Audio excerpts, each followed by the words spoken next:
Jou hande is waarskynlik 'n liggaamsdeel wat daagliks die meeste gebruik word, het sy om 'n selfoon vas te hou of om bloot net teen 'n paal te leun. Maar baie min mense besef hoeveel bakterieë daagliks deur die einste hande versprei word. Ons hande raak feitelik aan alles. Kieme gebruik egter die hande as snelweg na die menslike liggaam.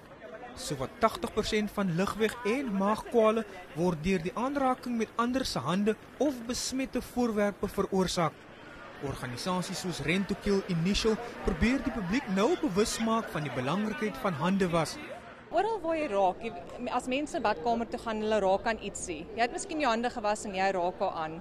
Die bakterieë van die badkamer is nou op jou hande en jy kan enigiets optel van Staphylococcus, kan verskriklike maagvirusse kry, jy kan longvirusse kry.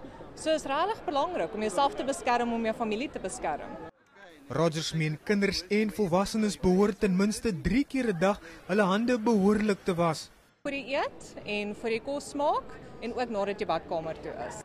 Rogers en haar span vra nou die publiek om die boodskap te versprei en sodoende te help om lewens te red.